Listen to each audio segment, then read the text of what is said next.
So this morning I want to talk about something which is really foundational to our practice, and that is the ethics and morality piece. And the Buddha considered this foundational because without having our values aligned with the practice and our values aligned with our ethics and our morality, the practice really just is not viable. It's just not sustainable. So I want to start with a quote. This is a quote from the Buddha, attributed to the Buddha from the Pali Canon. And it says, "Go forth for the benefit of many, for the happiness of many, with care for the world, for the good, the welfare, the happiness of devas and humans," close quotes. And the Buddha's teachings on Sila, I'm going to use that term today, which is the Pali word for moral conduct or ethical discipline, as I said, really forms the foundation of our spiritual path because it offers us guidance, it offers us guideposts, if you will, for living in harmony with ourselves, with others, and with the world at large. In the quote that I just read, the Buddha encourages his disciples to go forth for the benefit and happiness of all beings. And this reflects the altruistic spirit of Sila, of morality. So this morning I want to talk about, he was so astute in looking at this issue of an ethical foundation that he actually ended up breaking it down into 4 types. And I want to go through each of those this morning just to show you the breadth and depth of his teachings on this subject and the importance that he attributed to ethics and morality. So the 4 types are basic Sila, compassionate Sila, caring Sila, and the perfection of Sila. And each of those represents a dimension of ethical practice and a step toward a life which is guided by love and inner freedom. So let's start with basic Sila. And hey, Billy. Basic Sila begins with a simple but profound principle, which is avoiding the conscious harm of oneself or others. Avoiding the conscious harming of oneself or others. And this one really aligns with the first step of the Noble Eightfold Path, right action. The Buddha's teachings of refraining from unwholesome deeds, of harmful deeds. Because by abstaining from harmful actions, we create a foundation of nonviolence and peace. And throughout my comments today, I want to reference a metaphor offered by Gil Fronsdal. Some of you may know him. He teaches out at Redwood City in California, and written quite a bit, has a podcast. He's a wonderful teacher. And he says that basic Sila can be likened to a gardener who ensures that no trash is thrown into the vegetable bed. So he wants to start with a clean, uncluttered vegetable bed. And he uses this metaphor of a garden throughout talking about it. Because just as trash pollutes the ground, stifles growth, harmful actions pollute the mind and create suffering for ourselves and others. So practicing basic Sila is the first step toward cultivating a life of purity and integrity, where the soil of existence remains clean and ready for growth. So that's basic Sila, basic ethics. Secondly, compassionate Sila goes beyond just the avoidance of harm.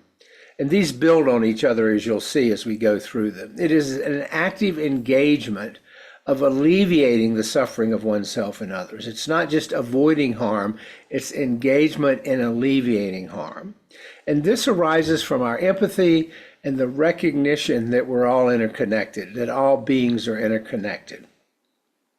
And compassionate Sila reflects the Buddha's teachings of compassion, which inspires us to address the pain and struggles of others. And going back to Gil Fronsdal's metaphor, this is like the gardener removing weeds from the vegetable bed so the vegetables can grow. It's not just avoiding trash in the garden, it's removing the weeds. It's alleviating suffering. The weeds represent harmful or unhealthy mental states, the 3 poisons of greed, hatred, and delusion, that obstruct the flourishing of the good in ourselves and others. So the weeds represent those unhealthy mental states, especially the three poisons. Compassionate Sila, therefore, is not only about removing suffering, but clearing a space for growth, for healing and transformation. So that's compassionate Sila. The third type of Sila is caring Sila, which deepens the practice of compassion by actively contributing to the welfare and happiness of ourselves and others. So this involves mindful actions, purposeful actions infused with a benevolent care, a quality that arises from the heart being committed to nurturing the well-being of all. And this metaphor compares to the gardener who waters and feeds the vegetables so that they may thrive.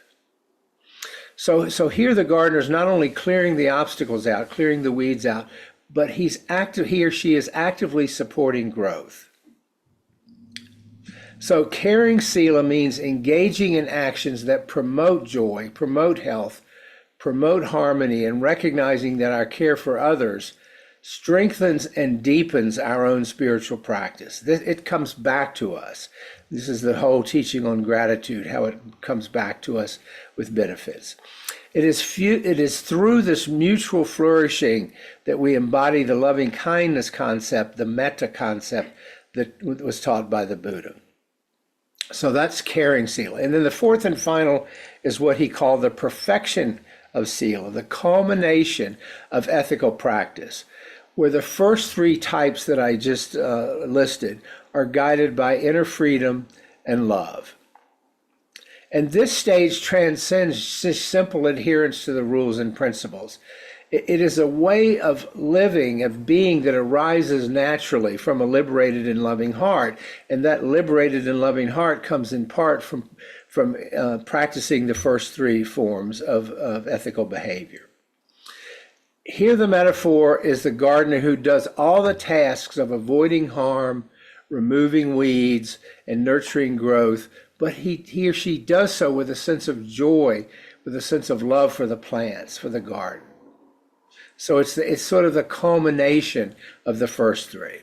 The perfection of Sila reflects the Buddha's teaching that freedom and love are not separate. They support and complete each other. When the heart is free of clinging and aversion, which we know causes suffering, it acts more effortlessly for the benefit of all. It embodies the highest expression of ethical practice. That's how critical this ethical practice is. The metaphor of the gardener beautifully illustrates the transformative potential of our ethical practice. Just as the garden requires care and attention to flourish, so too does the ethical life require mindfulness, intention, and effort. So this practice is not just a duty. It's not just something we have to carry out. It's a source of joy and fulfillment in our lives. As I said, it comes back to us. It pays tremendous benefits because by avoiding harm, the first one, by alleviating suffering, the second one, by nurturing happiness, the third one, we contribute to the welfare of others while simultaneously cultivating inner peace and wisdom. This perfection of our ethical path reminds us that it's not an end in itself, but it is itself a path of liberation. When Sila is guided by inner freedom and love, it becomes an expression of our deepest true nature. You know, the Buddha always thought that our deepest true nature is basic goodness, one that is inherently compassionate and wise. So in this way, the practice of Sila transforms not only our actions, but also our hearts. Remember, he said, enabling us to go forth for the benefit of many, for the happiness of many. Go forth for the benefit of many, for the happiness of many. The four types of Sila or ethical conduct, basic, compassionate, caring, and perfected, offer a comprehensive framework for ethical practice that integrate those four things of non-harming, of compassion, of care, and inner freedom. And as we progress through those stages in terms of our own path, our actions become increasingly infused with wisdom. increasingly infumed with an open heart and love, and benefiting ourselves and others.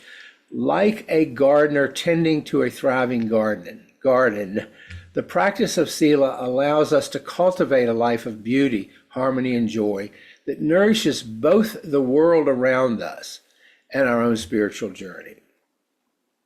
So those are the 4 types of ethical practice that the Buddha taught. I hope you can see how fundamental and basic they are to our overall path, which is why he put such a strong emphasis. And this is not to say that other faith traditions don't also do this. It's really a common theme through almost all faith traditions. But he really zeroed in on it, I think, in a way that is pretty potent. So that is the cultivation of Sila.